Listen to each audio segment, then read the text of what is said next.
Terima kasih Bapa, berfirmanlah ya Tuhan. Karena kami siap mendengarkannya. Dalam nama Tuhan Yesus kami sudah berdoa. Haleluya. Semua yang percaya katakan amin. Silakan duduk. Shalom. Puji Tuhan. Terima kasih buat kesempatan yang diberikan pagi hari ini untuk sama-sama kita mendengarkan firman Tuhan.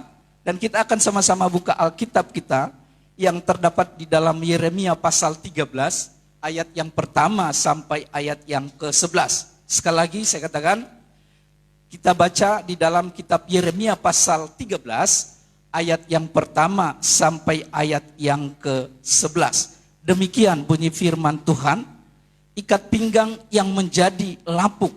Beginilah firman Tuhan kepadaku, pergilah membeli ikat pinggang lenan, ikatkanlah itu pada pinggangmu, tetapi jangan kau celupkan ke dalam air. Maka aku membeli ikat pinggang seperti yang difirmankan Tuhan, lalu mengikatkannya pada pinggangku. Sesudah itu datanglah firman Tuhan kepadaku untuk kedua kalinya bunyinya, ambillah ikat pinggang yang telah kau beli dan yang sekarang pada pinggangmu itu. Pergilah segera ke sungai Efrat untuk menyembunyikannya, di sana di celah-celah bukit batu. Maka pergilah aku lalu menyembunyikannya di pinggir sungai Efrat, seperti yang diperintahkan Tuhan kepadaku. Sesudah beberapa waktu lamanya, berfirmanlah Tuhan kepadaku, pergilah segera ke sungai Efrat, mengambil dari sana ikat pinggang yang kuperintahkan kau sembunyikan di sana. Maka pergilah aku ke sungai Efrat, lalu aku menggali dan mengambil ikat pinggang itu dari tempat aku menyembunyikannya. Tetapi ternyata ikat pinggang itu sudah lapuk, tidak berguna untuk apapun. Lalu datanglah firman Tuhan kepadaku, beginilah firman Tuhan, demikianlah aku akan menghapuskan kecongkak bongakan Yehuda dan Yerusalem. Bangsa yang jahat ini, yang enggan mendengarkan perkataan-perkataanku, yang mengikuti kedegilan hatinya dan mengikuti Allah lain untuk beribadah dan sujud menyembah kepada mereka, akan menjadi seperti ikat pinggang ini yang tidak berguna untuk apapun. Sebab seperti ikat pinggang melekat pada pinggang seseorang, demikianlah jadinya segenap kaum Israel dan segenap kaum Yehuda kulekatkan kepadaku. Demikianlah firman Tuhan, supaya mereka itu menjadi umat, menjadi ternama, terpuji dan terhormat bagiku, tetapi mereka itu tidak mau mendengar. Yang setuju katakan amin. Puji Tuhan, Yeremia menuliskan firman ini sebab 2 kali Alkitab mencatat Tuhan menyampaikan kepada Yeremia. Dalam Yeremia pasal yang pertama juga sudah menuliskan, kemudian dalam pasal yang ke-13 dituliskan kembali mengenai ikat pinggang. Saudaraku yang dikasihi oleh Tuhan, pada zaman perjanjian lama, ikat pinggang ini dipakai untuk menjepit sambungan jubah di bagian pinggang, supaya si pemakai lebih leluasa ketika berjalan dan bekerja. Jadi semua, khususnya hari-hari ini, pria atau laki-laki itu memakai ikat pinggang, sabuk atau gesper. Nah, di dalam kitab Yeremia dikatakan waktu itu hanya laki-laki sebenarnya yang pakai ikat pinggang. Dan dikatakan dipakai untuk menjepit sambungan jubah. Karena waktu itu zaman perjanjian lama mungkin masih pakai jubah, bukan seperti kita sekarang ini pakai celana yang kalau tidak pakai ikat pinggang maka dia akan melorot. Nah, tetapi yang saya sampaikan kepada kita adalah ikat pinggang yang dikatakan oleh Yeremia pada tulisan yang kita baca tadi. Nah, ikat pinggang itu berbicara tentang aksesoris bagi pria. Yang setuju katakan amin. Ada pria-pria yang mungkin menyaksikan ini dan jemaat di sini yang memakai ikat pinggang. Sebagian ada, sebagian tidak.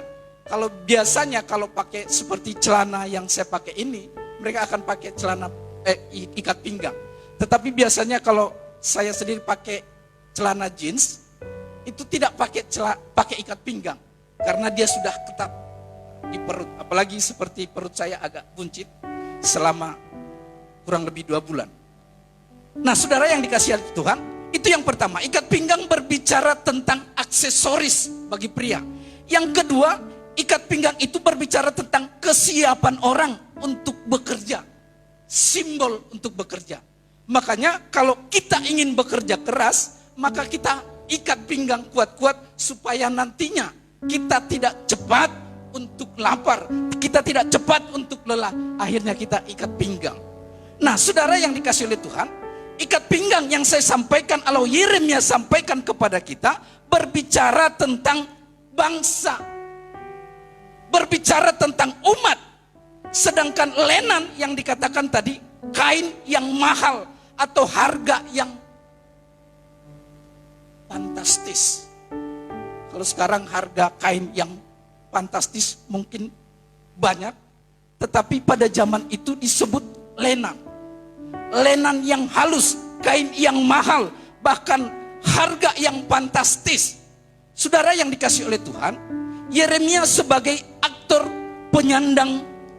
penyambung lidah Tuhan, disuruh untuk menyembunyikan ikat pinggang di pinggir sungai Efrat pada ayat yang kelima. Ikat pinggang sendiri tadi berbicara tentang bangsa Israel atau Yehuda atau umat pilihan atau kita yang percaya saat ini.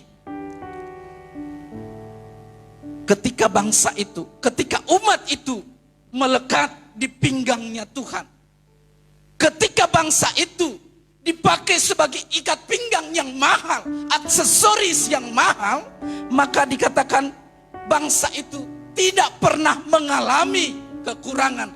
Bangsa itu dikatakan tidak pernah mengalami yang namanya malapetaka. Tapi ketika bangsa itu, ikat pinggang itu sudah disembunyikan, maka dikatakan jauh daripada Tuhan atau memilih ilah lain, maka menjadi lapuk dan tak berguna. Demikian halnya jemaat Tuhan. Demikian halnya para pendengar yang ada, jemaat Tuhan yang ada, yang menyaksikan ibadah live streaming ini. Maka ketika Anda sudah jauh dari Tuhan, ketika Anda sudah lapuk, maka Anda tidak akan berguna. Itu sebabnya pagi hari ini saya akan memberikan tema firman Tuhan kepada kita pada saat pagi hari ini, menjadi kuat di dalam Tuhan. Katakan sama-sama, menjadi kuat di dalam Tuhan.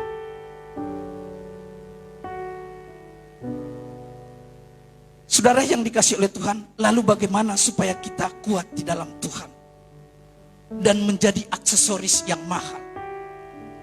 Saudara, setiap kita orang percaya pasti punya aksesoris yang mahal.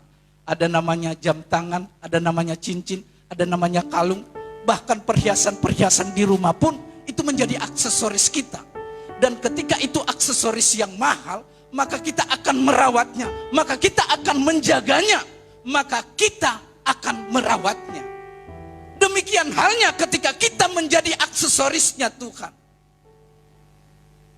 maka kita akan dipelihara, maka kita akan dirawatnya, bahkan akan dijaganya.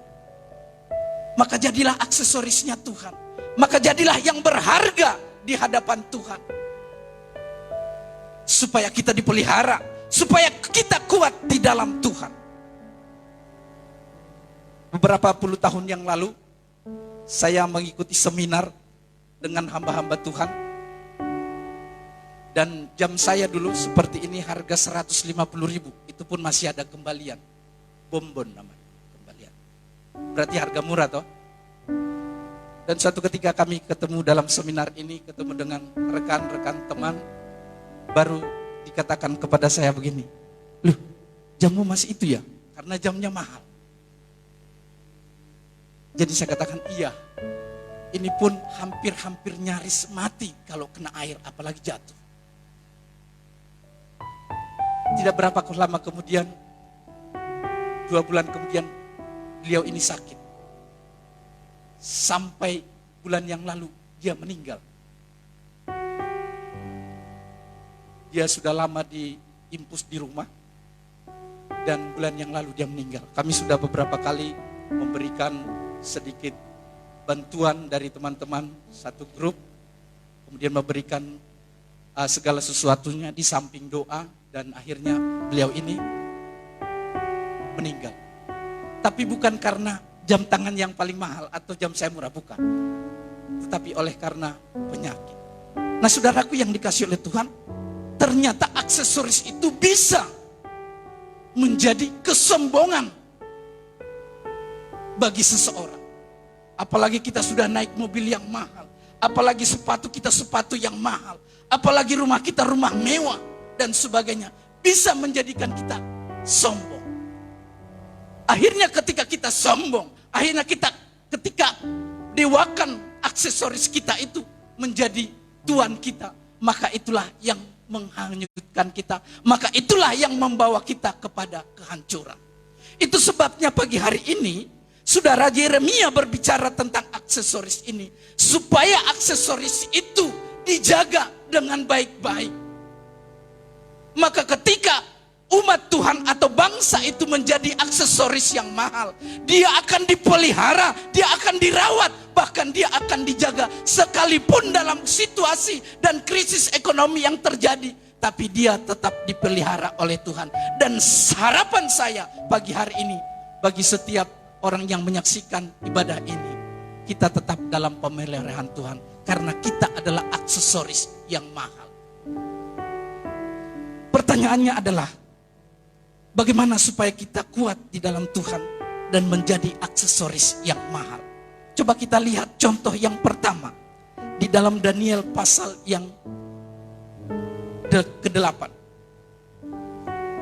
Daniel pasal yang ke-8, pasal yang pertama ayat yang ke-8. Kemudian kita baca lagi ayat yang ke-17 sampai selanjutnya. Dikatakan seperti ini. Daniel berketetapan untuk tidak menajiskan dirinya dengan santapan raja dan dengan anggur yang biasa diminum raja. Dimintanyalah kepada pemimpin pegawai istana itu supaya ia tidak usah menajiskan dirinya. Ayat yang ke-17. Kemudian dikatakan begini. Kepada keempat orang muda itu Allah memberikan pengetahuan dan kepandaian tentang berbagai-bagai tulisan dan hikmat. Sedang Daniel juga mempunyai pengertian tentang berbagai-bagai penglihatan dan mimpi. Setelah lewat waktu yang ditetapkan raja bahwa mereka sekalian harus dibawa menghadap, maka dibawalah mereka oleh pemimpin pegawai istana itu ke hadapan Nebukadnezar. Raja bercakap-cakap dengan mereka, dan di antara mereka sekalian itu tidak didapati yang setara dengan Daniel, Hananya, Misael dan Asaria. Maka bekerjalah mereka itu pada raja. Ayat yang ke-20. Dalam tiap-tiap hal yang memerlukan kebijaksanaan dan pengertian yang ditanyakan raja kepada mereka, didapatinya bahwa mereka 10 kali lipat cerdas daripada semua orang berilmu dan semua ahli jampi di seluruh kerajaannya. Daniel ada di sana sampai tahun pertama pemerintahan Kores. Saudara yang dikasih oleh Tuhan, contoh yang pertama atau hal yang kita lakukan supaya kita kuat di dalam Tuhan dan menjadi aksesoris yang mahal di hadapan Tuhan. Yang pertama dikatakan ketika kita membaca Daniel pasal yang pertama ayat yang ke-8 sampai ayat 17 sampai 21 dikatakan tidak menajiskan diri. Saudara yang dikasih oleh Tuhan, kadang kita tidak pahami tentang kata menajiskan. Bukan masalah makanan, bukan masalah binatang yang bersentuhan kepada kita atau barang-barang tertentu yang datang kepada kita, baru itu dikatakan najis. Seperti yang saya sampaikan beberapa hari yang lalu dalam aktivitas saya sehari-hari, saya bertemu dengan orang-orang yang tidak seiman dengan saya. Dan ketika kami berbicara tentang najis, ternyata perkataan juga bisa menajiskan kita. Ternyata pemikiran juga bisa menajiskan kita. Itu sebabnya dikatakan oleh Daniel di pasal yang pertama ayat yang ke-8, ayat yang ke-17 sampai 21. Ketika Daniel tidak menajiskan diri, maka menjadi orang yang paling pintar dari orang-orang yang ada di sana. Dikatakan oleh Alkitab 10 kali lipat cerdasnya dari orang-orang yang ada di sana. Itu sebabnya Bapak Ibu Saudara yang dikasih oleh Tuhan, jemaat yang menyaksikan ibadah ini, najis itu berbicara tentang hal yang banyak. Saya katakan tadi, dari omongan, dari pikiran, bahkan dari kesombongan pun itu menjadi najis.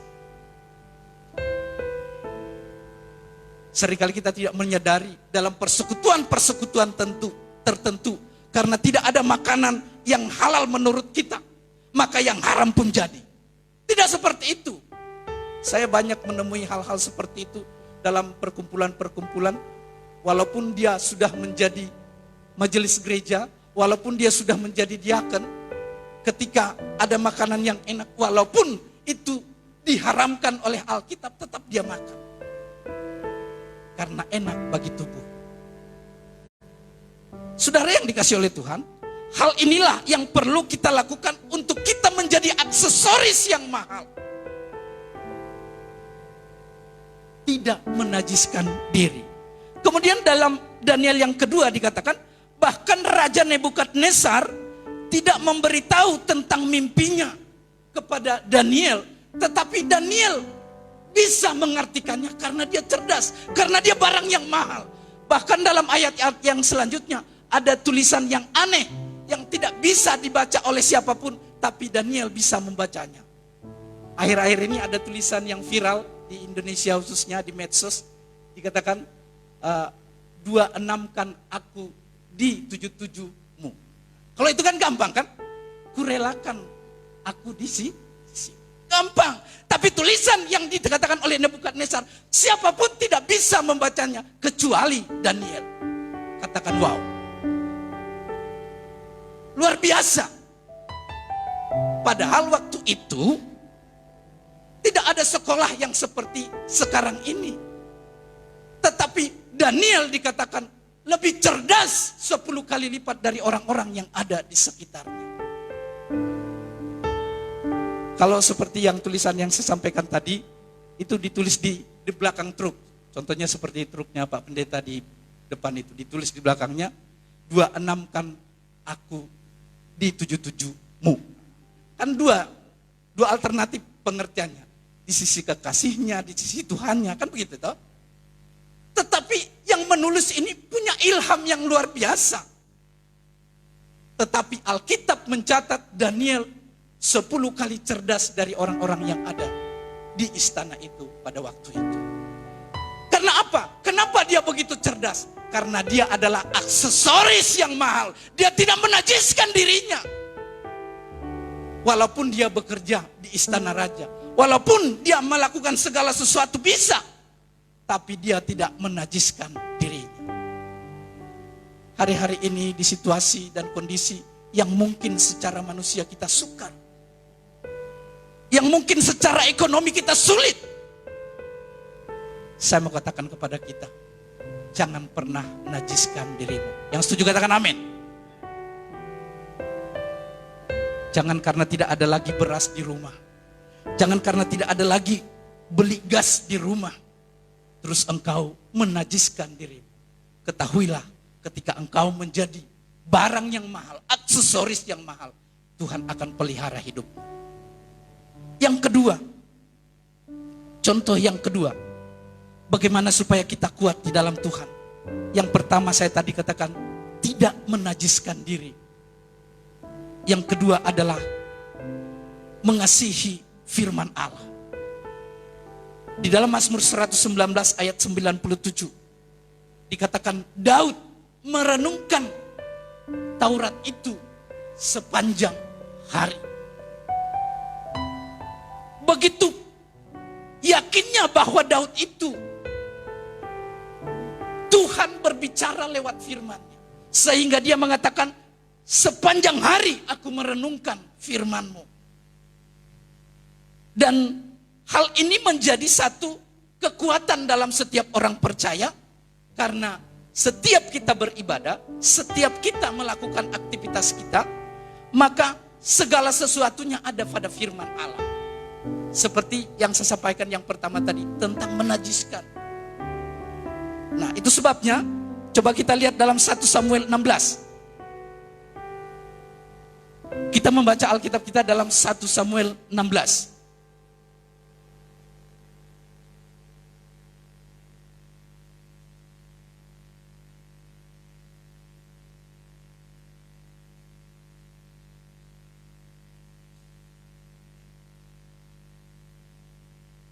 1 Samuel 16 dikatakan bahwa Samuel mengurapi Daud menjadi raja. Kemudian dalam Samuel pasal yang ke-17, maka Daud berkata bahwa dia sering berperang, dia sering melakukan hal-hal yang berguna bagi keluarganya. Dikatakan dalam ayat yang ke-34 sampai ayat yang ke-35, dikatakan dalam 1 Samuel pasal 17 ayat 34 sampai 35, tetapi Daud berkata kepada Saul, hambamu ini biasa mengembalakan kambing domba. Ayahnya, apabila datang singa atau beruang yang menerkam seekor domba dari kawanannya, maka aku mengejarnya, menghajarnya dan melepaskan domba itu dari mulutnya. Kemudian apabila ia berdiri menyerang aku, maka aku menangkap janggutnya, lalu menghajarnya dan membunuhnya. Saudara yang dikasih oleh Tuhan, contoh yang kedua, kalau yang pertama tadi Daniel, dan yang kedua adalah Daud.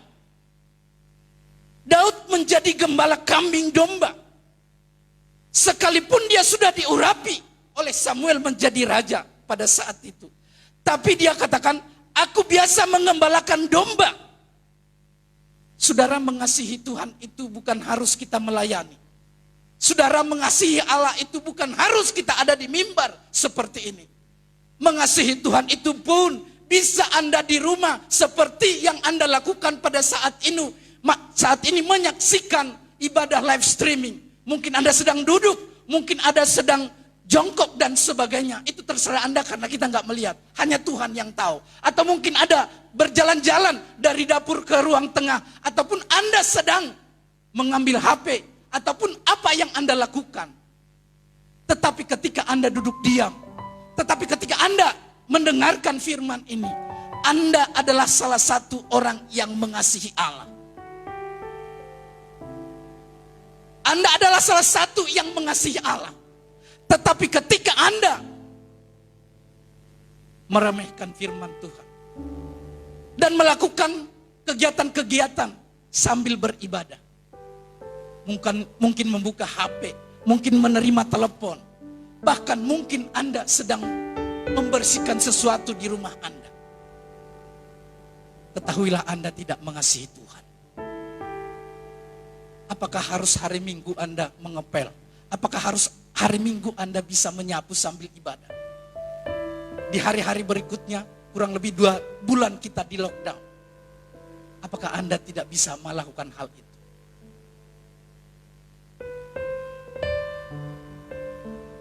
Saudaraku yang dikasih oleh Tuhan, hal yang kedua supaya kita bisa kuat di dalam Tuhan adalah mengasihi firman Allah. Kami dalam 2 bulan berikut ini, walaupun kami bertiga, kami membaca firman Tuhan yang tidak pernah kami lakukan siang hari. Ketika saya pulang dari kegiatan saya, jam 1 atau jam 2 kami tetap membaca 3 pasal. Setiap kali kami berdoa. Berarti dalam 1 hari 3 kali 3, 9 pasal. Sebelumnya kami tidak pernah melakukan ini. Paling kalau pagi. Kalau malam sempat, kalau pagi itu sudah rutin, kita membaca. Ternyata ketika lihat situasi yang terjadi di bangsa kita di dunia ini, ada kelebihannya, ada keuntungan, ada kelemahannya. Seperti yang kemarin disampaikan oleh gembala sidang kita, gembala pembina kita, berkat di tengah-tengah corona. Umat Tuhan, barangkali hari ini Anda sedang mengalami krisis yang sulit. Mungkin Anda dikurangi dari perusahaan tempat Anda bekerja. Mungkin Anda tidak bisa melakukan apa-apa lagi. Bersyukurlah orang yang saat ini masih bekerja dalam sebuah perusahaan, dalam sebuah instansi. Hari Rabu kemarin, teman saya di Jakarta berkata, bagaimana keadaan di Kalimantan Timur? Saya katakan kepada mereka, wah luar biasa.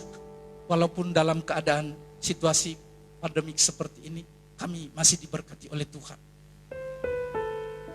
Yang walaupun disampaikan kepada saya, ini bro, formulir buat gembala yang tidak memungkinkan untuk beribadah.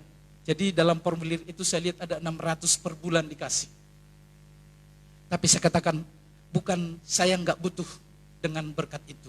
Tapi banyak orang yang lebih butuh dengan berkat itu. Karena saya masih dipelihara oleh Tuhan. Karena saya dibuat Tuhan menjadi aksesoris yang mahal. Sehingga tidak meminta-minta. Karena saya mengasihi firman Allah. Membacanya setiap hari. Merenungkannya setiap hari. Maka Tuhan membuat hidup saya berharga di mana Tuhan bekerja atas hidup saya, di mana Tuhan ada bersama-sama dengan saya. Ketika Anda merenungkan firman Tuhan itu siang dan malam, seperti yang dilakukan oleh Daud, mengasihi firman Allah, maka Anda akan dibuat menjadi barang dan aksesoris yang mahal. Apalagi situasi seperti ini, jangan pernah kita mengemis, jangan pernah kita meminta-minta.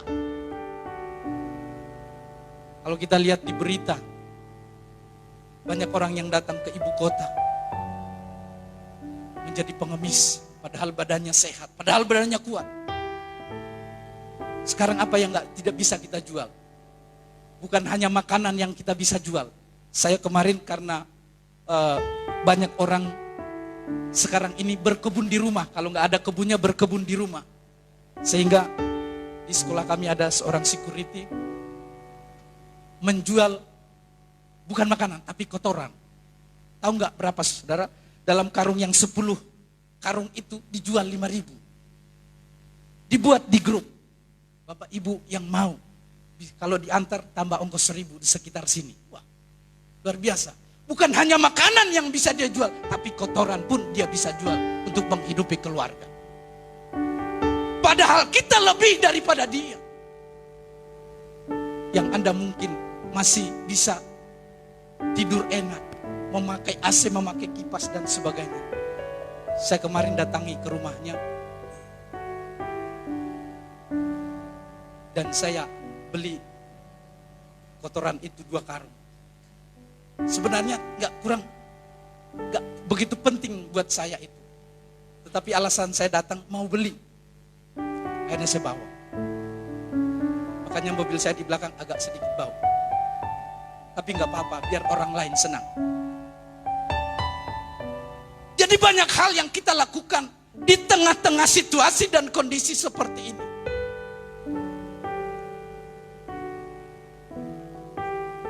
Jangan pernah meminta-minta, jangan pernah mengemis. Mintalah kepada Tuhan, mengemislah kepada Tuhan. Tapi kalau ada orang yang memberi, nggak apa-apa. Sekarang kan banyak yang tergerak dalam kumpulan-kumpulan tertentu memberikan sembako kepada keluarga-keluarga atau orang-orang yang tidak mampu. Khususnya mahasiswa-mahasiswa yang datang dari luar pulau, mereka diberi sedikit, meringankan mungkin 1 kali makan atau 2 kali makan, bersyukur.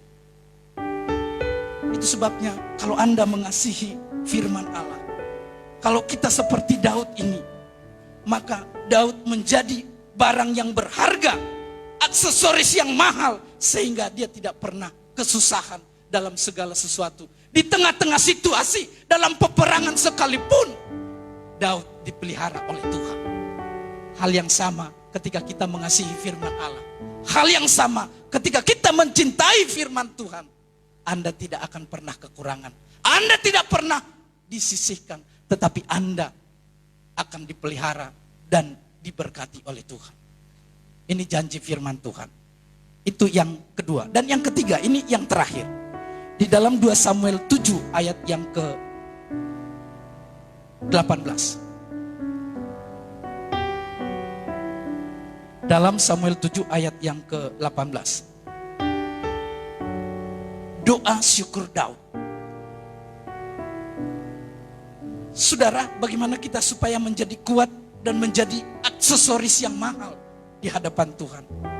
Hal yang ketiga, mau saya katakan, menjadi pendoa.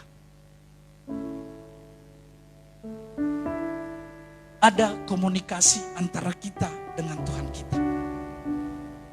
Selain kita mengasihi firman Tuhan, kita harus berdoa.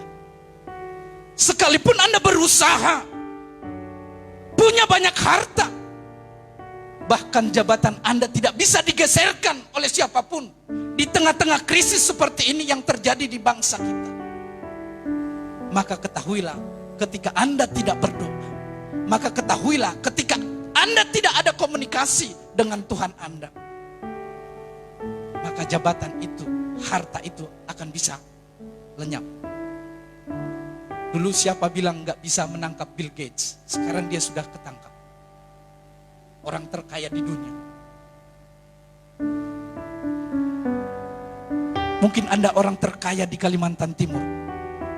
Mungkin Anda orang terkaya di Samarinda. Hartaku tidak akan pernah bisa habis 7 keturunan. Tetapi ketika Anda tidak berdoa kepada Tuhan, hal harta, hal jabatan akan bisa diambil oleh Tuhan ketika Anda tidak ada doa kepada Tuhan. Maka sekarang ketika kita menjadi aksesoris yang mahal, ketika kita mau dipelihara oleh Tuhan, maka kita harus menjadi pendoa. Kita melihat dari Daud, dia sudah menjadi raja, orang yang terpandang sebagai raja, masih ada waktu untuk berdoa kepada Tuhan. Dalam ayat yang ke-29 pada pasal yang ke-7 dikatakan begini, kiranya engkau sekarang berkenan memberkati keluarga hambamu ini, supaya tetap ada di hadapanmu untuk selama-lamanya. Sebab ya Tuhan Allah, engkau sendirilah yang berfirman, dan oleh karena berkat-Mu, keluarga hambamu ini diberkati untuk selama-lamanya. Dia seorang raja, penguasa, tetapi dia tetap berdoa kepada Tuhan. Mungkin para pendengar jemaat Tuhan, mungkin orang kaya, mungkin orang yang berkuasa, mungkin orang yang punya jabatan. Ketahuilah bahwa tanpa kita berdoa kepada Tuhan, segala sesuatunya ketika itu tidak menjadi aksesoris yang mahal di hadapan Tuhan, maka semuanya akan bisa berlalu lenyap tanpa bisa kita nikmati. Itu sebabnya selain Anda memiliki harta, selain Anda memiliki segala sesuatunya, doakan supaya Anda juga bisa menikmati. Karena firman Tuhan berkata, banyak orang yang punya harta tetapi tidak menikmatinya. Orang lain yang menikmati. Saya seringkali berdoa setiap pagi kepada Tuhan, berikan kami kesempatan untuk menikmati berkat Tuhan. Berikan kami kesempatan untuk menikmati berkat-berkat Tuhan. Sekalipun berkat itu mungkin kesehatan, sekalipun berkat itu mungkin sukacita, sekalipun berkat itu adalah kebahagiaan. Banyak orang yang tidak bisa menikmati kebahagiaan di tengah-tengah harta yang banyak. Tetapi hari ini saya mau katakan kepada jemaat Tuhan, orang-orang yang menyaksikan ibadah live streaming ini, hal yang pertama yang harus kita lakukan adalah tidak menajiskan diri, mengasihi firman Allah, menjadi pendoa. Ketika ketiga hal ini kita lakukan dalam hidup kita, maka akan menjadi aksesoris yang mahal di hadapan Tuhan. Bahkan kita akan tetap kuat di dalam Tuhan.